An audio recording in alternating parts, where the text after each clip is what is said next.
Hello and welcome to this International Conference on Men's Issues 2020 interview with your hosts, me, Elizabeth Hobson, leader of the political party Justice for Men and Boys and the Women Who Love Them, and Max Anthony, J4MB's Skilled Design Director. Today's guest is Johan Nayar, who has a master's degree in evolutionary psychology from Brunel University.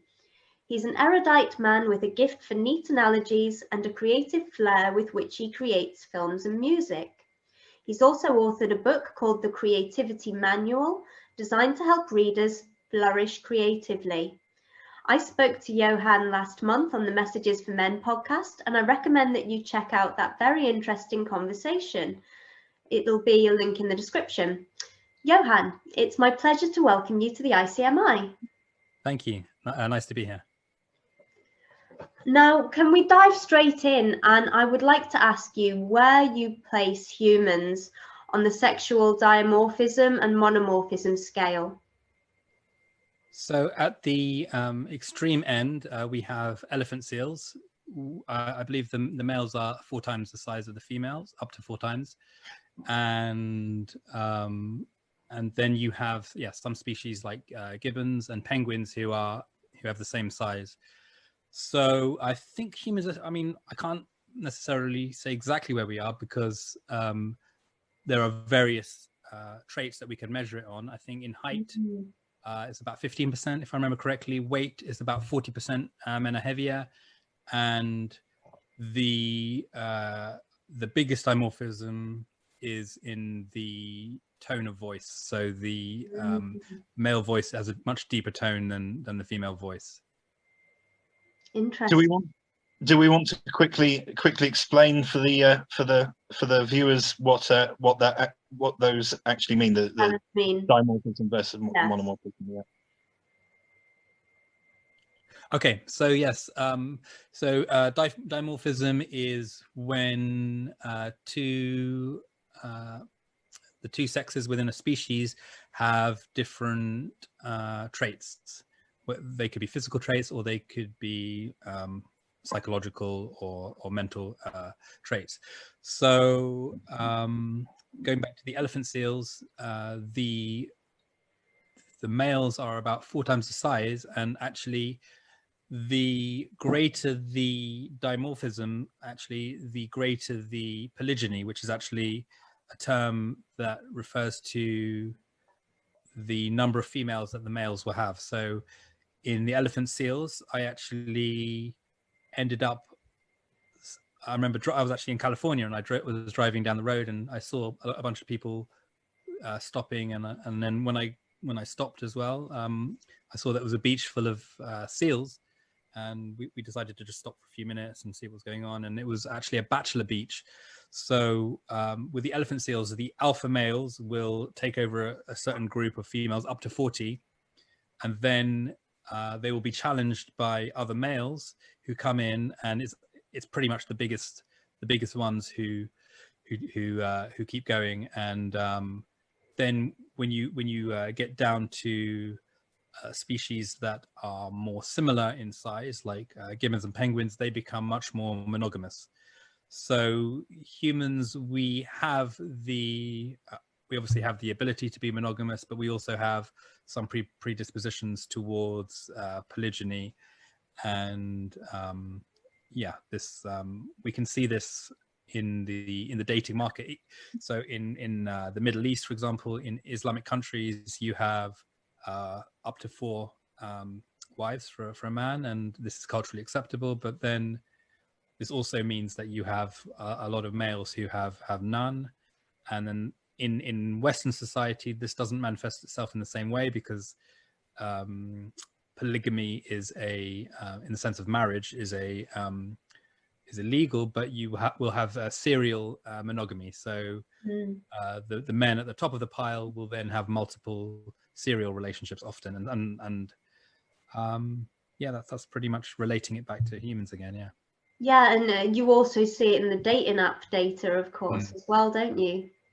Yes, definitely. I think if you look at some of the data on Tinder, yes, there's a big movement towards the idea of equity, in the sense of everything is equality of opportunity, but actually, women are, I think the top 80% of women will only go for the top 20% of men on dating apps, and the inequality there is very very strong. Yeah. So are we closer to penguins, or are we closer to elephant seals? What do you think? I think we're actually, I think I think we're probably closer to the penguins slightly, but then I think each to their own, really, in human society. I think we can agree that men and women are more the same than different, but there are differences in traits that appear when we look at group level outcomes. And so if we accept, for the sake of argument, that sexism, whether it's targeted at men or women, may play some role, but the data, including the gender equality paradox, seems to suggest that preference and IQ distribution are also significant when we're looking at the outcomes between men and women. So can you talk about this issue of unequal outcomes in more depth? Sure. So yes, the gender equality paradox, for me, this is as we spoke about on the previous podcast, is connected to as you level the playing field, if you like, for men and women. Actually, if the blank slate model, for example, which is the idea that all differences between men and women are due to society, if this was correct, then you would expect the breaking down of barriers to actually lead to equal numbers of men and women nurses, for example, or even doctors, because women are coming up in fields like as doctors, and then you would expect similar numbers in coding, for example, and computer science. But actually, as you break down these bigger disparities, so more women are actually going towards people-oriented jobs, and more men are going towards thing-oriented jobs. So actually, it's one of the ways in which we see the blank slate model being debunked in real time. And I mean, I think in terms of the IQ, you can look at the work of is it Murray Strauss? I'm not sure. Hang Charles on, Murray? what is book? No, not Douglas Murray. Give me one. No, Charles Murray. Yes, Charles Murray. Sorry. That's okay. Yeah. I don't know who Murray Strauss is. He sounds nice though. He did the bell curves.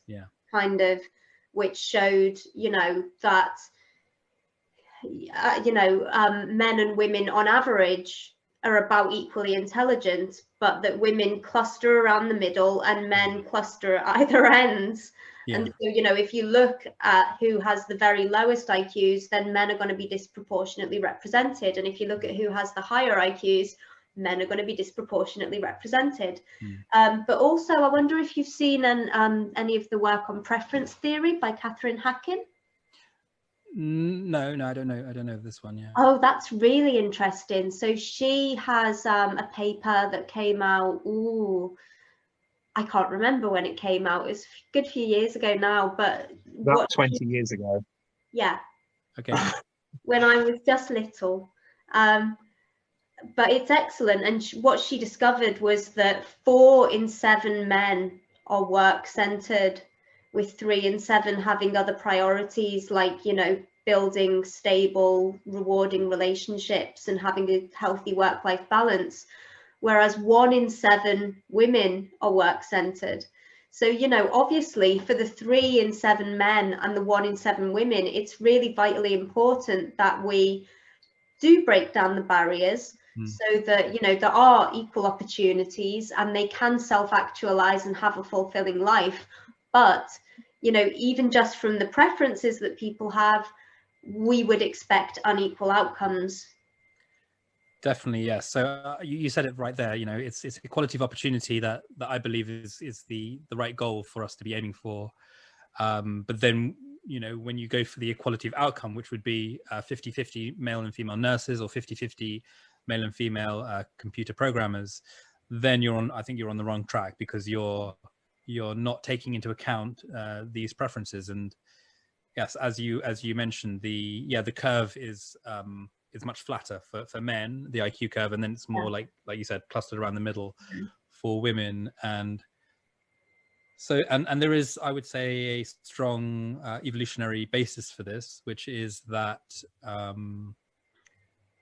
and this was the analogy I mentioned to you when we first were chatting, which is like it's like a goalkeeper, but instead we apply that as a gene keeper. So due to there's a evolutionary biologist called Robert Trivers, who put forward the theory of parental investment theory, which is the idea that the parent who invests the most in the offspring will be the choosier one. And in humans, this is women who are choosier, and they are choosier when they select men. So as we discussed on the previous podcast, the minimum investment, if you look at it from the hunter-gatherer perspective, would be up to 5 years for a woman and a few minutes for a man. And this is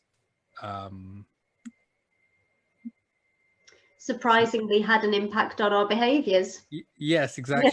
Exactly. It's had a strong impact on our behaviors. And it's meant that if you are, so that the goalkeeper analogy, or the gene keeper analogy, is the idea that women are like a 7 foot tall, super athletic gene keeper who has got incredible reflexes. And if the ball is not in either of the 4 corners, like with it hit with a lot of power, then the striker won't score. So in that case, it'll be the man scoring, or getting the action, if you like. Then whereas males are not so good. So in that sense, the ball doesn't necessarily need to be, you know, it could either be probably hit with a lot of power as long as on target, or it could be nicely placed in the corner without the power. So how does that analogy relate back to human evolution? In that sense, if you're going to have a son, and this is not a conscious choice, this is like your genes at work here. If you're going to have a son, you know, you're going to really aim to smack the ball in the corner. So you're going to have more chance of skying it into row Z, or just completely scuffing the shot. And then you'll also have more chance of really cracking it into the corner and scoring the perfect goal. And that explains the distribution, why you have more men at either peak of either sort of side of the distribution. Whereas if you have a daughter, you're much more likely to have a daughter who then reproduces. Yeah. And then the statistics show that we have a 2-to-1 ratio of female ancestors to male ancestors. Indeed, it's like you know, if you have an average man, he has a kind of, you know, I don't know exactly how much, but say 50-50 chance of reproducing. And so it really pays to take a risk, because if you take the risk, then he's going to have a much better, you know, and you succeed, or your genes succeed in, you know, making that magic formula, then he's going to have a significantly high chance of reproducing, and the capability to reproduce almost infinitely, it would seem. But by taking the risk, you increase the chances that you will miss the goal. Yeah. Exactly. Yes. So yeah, it's and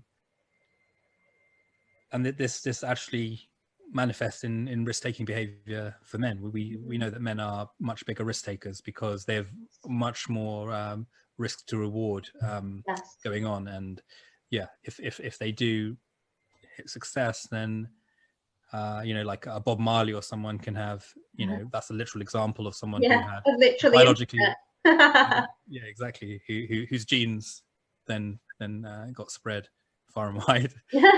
Yeah. Am I right in thinking that you said at one point that for every rock star there is an incel? Is that? Yeah, it's more like it's a vague sort of comparison, but probably more incels in that sense. But yes, it's yes, yeah, it's definitely connected to this principle where and this is due to the fact that women have much greater requirements, many more boxes to tick in order to get into even a short-term relationship or a long-term relationship. Although when it's in the context of a long-term relationship, men and women are much more similar, and the things like kindness and intelligence are actually apply to both men and women. But in short-term relationships, women will usually go up in value and will need a significant number of cues to be hit, whereas men will often go down in value as long as it's not as long as it's on the easy side, I guess, of acquiring. Yeah. And so creativity is one of those cues then. Yeah.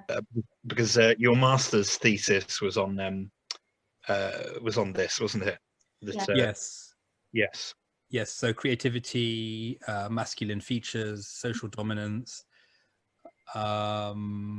These are all cues, and in many ways it ties into for the viewers who've watched the previous podcast, it ties into the handicap principle, whereby testosterone is actually it actually reduces your immunity, so it's actually got some very negative impacts on the male body, and so if you have a high testosterone level, you will and you're still fully functioning, then it shows that you've got very good genes for other things as well.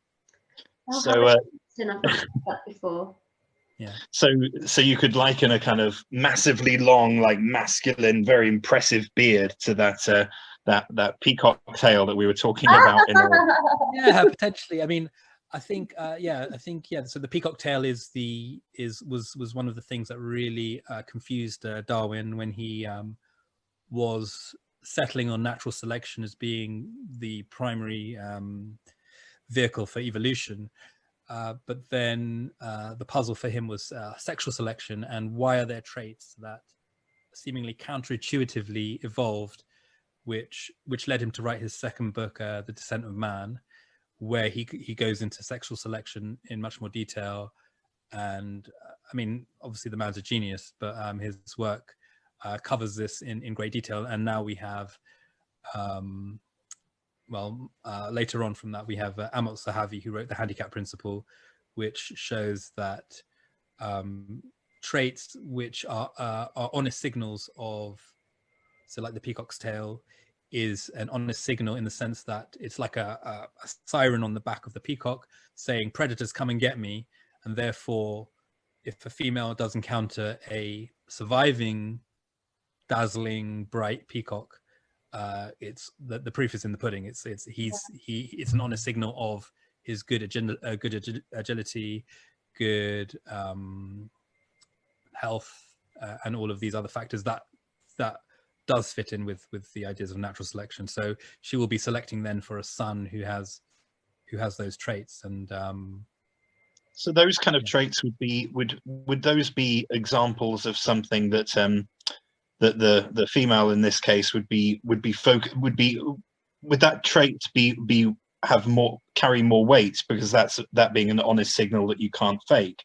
Or is that just kind of essentially, I suppose, one kind of approach, surely?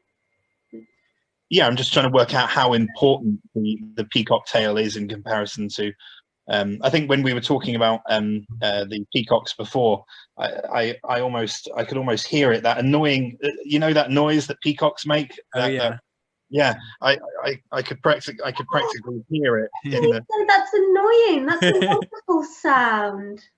It gets annoying. it gets. Maybe I've spent too much time around peacocks, but it just made me wonder whether the whether because it's not just the tail, it's a whole load of other things. And I was just wondering if, because you have a much deeper understanding of this, that whether those honest signals are they much more important than the other signals, or is what is the opposite of an honest signal? Dishonest one. Yeah. Yeah, so I mean, I think it has to be honest signals. So so for example, skill on a guitar, for example, having a high level of skill where you do get people moving or people feeling an emotional reaction, you know, if you give that to someone who listens to you play or whatever, then yeah, that is an honest signal. You can't actually fake. I've forgotten the name of the thing where the hairs on the back of your neck stand up when you see something of or hear something of great beauty. But yeah, that for me would be a very honest signal, which, you know, is it's impossible to replicate, and so therefore it's yeah, that will then be a very strong cue for attraction. Which, yeah, do you want to explain how that kind of creativity, like musical genius, for example, is an honest signal? Obviously, listeners who've heard the previous podcast will have heard us talk about this, but for people who are new to you. So yeah, I mean, it ties back in with the handicap principle, and I would say it's a it ties in with the, you know, the wastefulness. So if you can manage to put yourself together, applying it to the modern world, if you can put yourself together, hold down a normal job, and then still have the extra energy to create brilliant work, then I would say that is a demonstration. It can't be faked. And I mean, I think honest signals are also people who speak the truth in this age. You know, there's the sort of the joke about being stunning and brave, you know, and things that are completely not stunning and not brave, you know, like bringing up your child gender neutral, for example. That's not stunning or brave. It's a bit crazy for me, but whereas, yeah, actually fighting these narratives that are so strong in the media and coming from academia, that is actually that's an honest signal for me. And it's again, it's hard to fake, you know. Yeah, but I mean, you know, there is another approach, isn't there? And so I'm thinking of cuttlefish. Right. Yeah. There are male cuttlefish. So like male cuttlefish, really big, collect the smaller females underneath their shells, have sex with them when they feel like. But there are some males who mimic the sort of proportions and look like female cuttlefish. And because of this, the big guys welcome them under the shell, and then they go and sneakily have sex with all of the wives. So is that a dishonest signal? And I think the biological name for that is the sneaky fuckers. Literally, it literally is. But yeah, I would say that it's an honest signal in the sense of I wouldn't say it's necessarily. It would depend on how much female choice there was in that species. So in that sense, I wouldn't necessarily say, maybe it's an honest signal in the sense of it's a good replication, but a lot of academics like Gad Saad will relate this back to male feminists and what they're getting up to. But yeah, I think it's not necessarily fits into the honest signal. No, I was suggesting it was a dishonest signal. Oh, no, I mean, it kind of, if it works, then it works, you know. I think, yeah, in that species, it seems to work. So, but yes, I think in terms of dishonest signals, relating it back to humans, yes, it's. I think if you're just completely parroting, you know, what CNN are telling you or whatever, then yeah, that's like, are you really thinking for yourself, you know, or yeah. So creativity and a good sense of humor would be honest signals then. I think that is one of the yeah, I mean, I think, you know, this is the thing about a good sense of humor. You can't actually, you know, it's kind of hard to fake a laugh, you know, and it's so comedians, you know, that is a really raw form of art, because you're just out there, and you're like, the only measure of how good you are is how many laughs you're getting back, and you could really bomb on the stage. But at the same time, yeah, I mean, some people I've heard like woke comedians saying that laughter is no longer a prerequisite of comedy. So it's yeah, it's getting quite funny out there. Yeah. Oh, that's the best joke they've told in years. That is a good joke. Yeah. So, I mean, I can kind of grasp how men signal and how, what the cues that women are looking for. Do women signal to men in the same way? So yeah, because we have a two-way, it's like it goes in both directions. So as I said, women are choosier than men, but unlike the peacock, where as we discussed in the previous podcast, they gather into leks, which is a group of peacocks, and the females will wait for the male to become available, and the male won't say, "Oh no, not you." he's gonna everyone in his queue, he will do the business. So whereas human males, because especially regarding the long-term relationships, males have a strong degree of selection as well. So due to that, the females evolved sexual traits that men like, and these are often tied in with fertility and availability. So if a woman is already pregnant, then that's not going to be a good option for a man. So waist to hip ratio is a symbol of youth and not being pregnant. And then there's actually a number, which is 0.7, which is the optimal across, as we know, in different cultures. Some people like thicker women, some people like slimmer women, but that number actually stays quite consistent across cultures. Yeah. And that would be one of those traits that is quite difficult to fake. Certain other traits can be embellished and certain products called concealer, right? But yes, exactly. I mean, yes, it's the corset. We're going back to the corset, which is it's a sort of way of what's that? I didn't think of that. Sorry. Oh, Yeah, that's okay. That's okay. Yeah, I was completely off there, wasn't I? Yeah.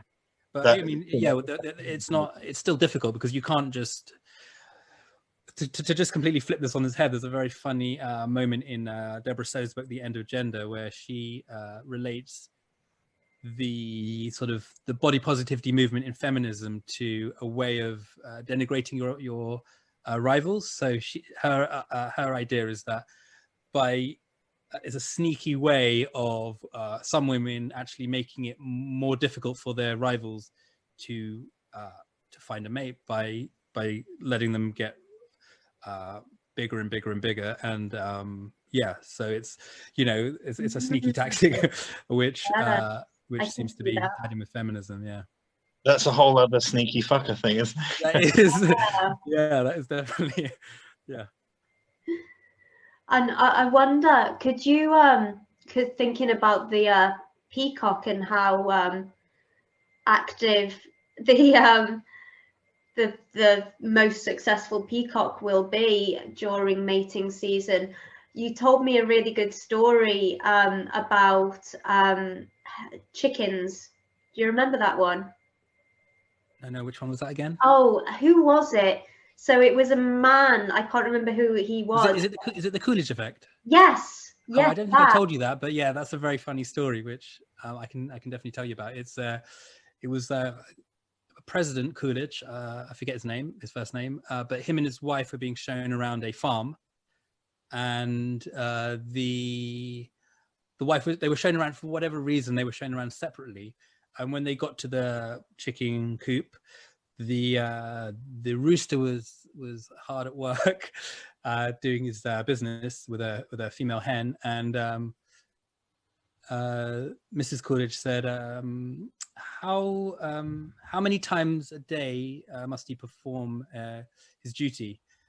And he said, 5 or 6. And she said, oh, be sure to tell that to Mr. Coolidge. So Mr. Coolidge was being shown around, and as the story goes, the rooster was hard at work, and the farmer said, "Oh, Mrs. Coolidge said, I should tell you that he has to perform his duty 5 times a day." And he said, he asked, "Is it with the same female every time?" And the farmer said, "No, a different one every time." He said, "Be sure to tell that to Mrs. Coolidge."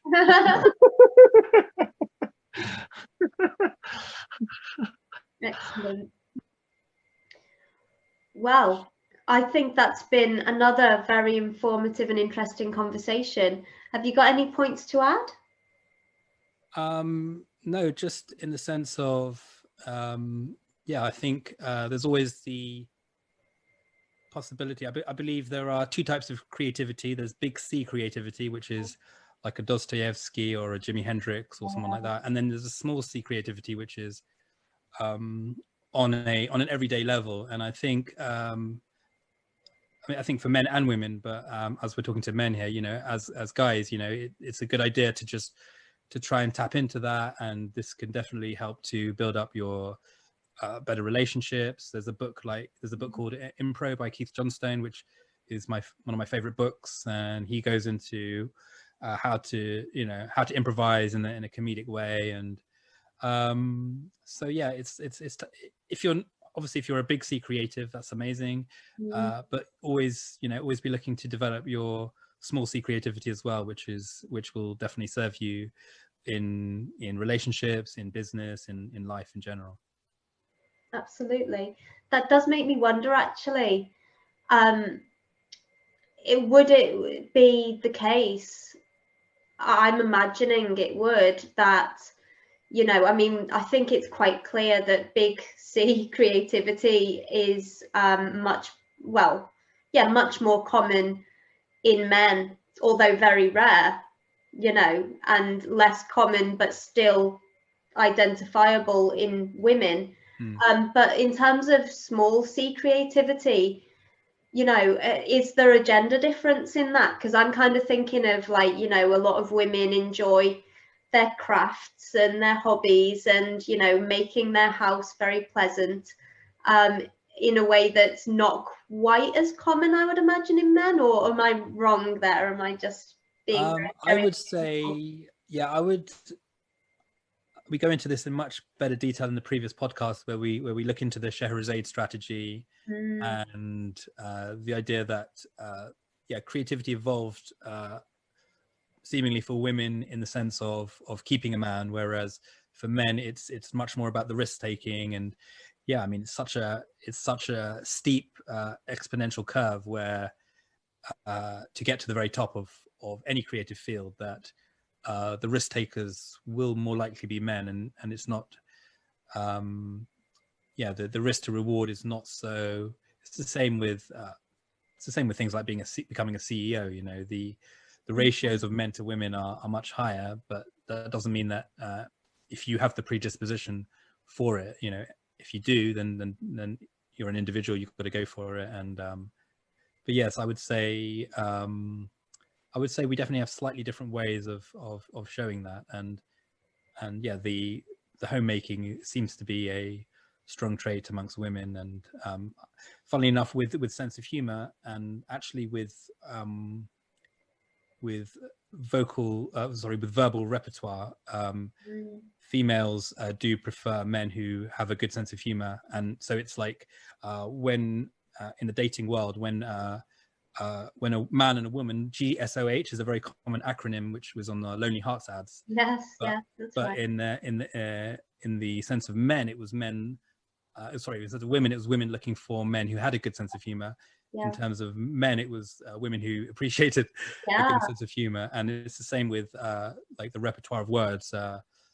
And this actually brings us back into the birds, which is, instead of the peacock, we're looking into songbirds, where males with a greater repertoire of I forget the exact songbird, but yes, it's the males with the greater repertoire of songs will then attract more females as well.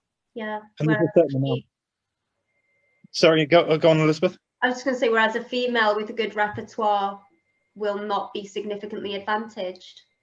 In the sense of getting a man, but in the sense of keeping a man, yeah, if we go back into the Scheherazade strategy, which I don't know if we have time for now, but yes, it's I think there'll be a link. There'll be a link to the previous podcast in the description. So yeah. Great, yeah. So in that sense, in terms of keeping a man, because of the variety seeking, which is innate in men, there's more pressure on women to almost reinvent themselves creatively, to change their hair, to change their nails, to change their clothes. And so, you know, I don't know what the ratio is, but it's so that's our fault too. that part is men's fault, yeah. But yeah, I mean, it's just two different strategies. Men look for status in themselves in order to impress women, and women look for beauty and variety in their hair and in things in order to interest men. So it's like this is sexual dimorphism and how there are innate sex differences in men and women. Fascinating.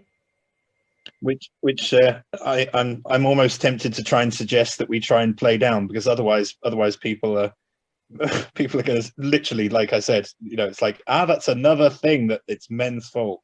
It's like, right. Yeah, I went to I was at a feminist conference, I think it was 2016, Philia in London, and I was I'd been like a kind of silent observer for the whole day, and then I got to the final talk, and it was on women and the environment, and you know, the thrust of the conversation went, men are raping and pillaging the planet and they're just awful, and if we were in charge, then the planet would be absolutely, you know, healthy and wonderful. And so I was like, I just can't sit on my hands anymore. So I stuck my hand up and I said, you know, is it not relevant that the vast majority of consumer spending is done by women? And you know, one of the panelists said, oh, you know, well done, that was a really brave question to ask. And then she explained to me that the reason women are so obsessed with buying clothes and shoes and all of this is because men in advertising tell them they need them. Oh my God. No, I mean it's actually it's Mother Nature. Yeah, I mean there are huge benefits in a relationship when for the children if the parents are together. And so yeah, I guess it's, you know, women are serving themselves by creating, you know, this variety in hairstyles and makeup and different looks, because it yeah, I mean there's nothing wrong with it. It's a very sort of biological drive, which not necessarily saying that all things that are natural are good, but it's I think it's one of the things that helps us grow as a species is yeah, I mean men also have status thing, and then that is, you know, that is a really tough game. You know, that's a tough game to get into, because... and that's a whole other kind of you know, podcast in and of itself, isn't it? But pretty much, yeah. I think that it would be great to speak to you again and cover those kind of subjects in more detail, really. Definitely. Absolutely. Sounds good. Yeah, absolutely. Well, thank you so much for your time. We'll leave links to your social media profiles and some other videos. Definitely our old podcast, which was longer and more in depth and very interesting. So I encourage everybody to watch that too. But yes, thanks again. Thank you, Elizabeth. Thank you, Max. It's been great. Thank you. See ya.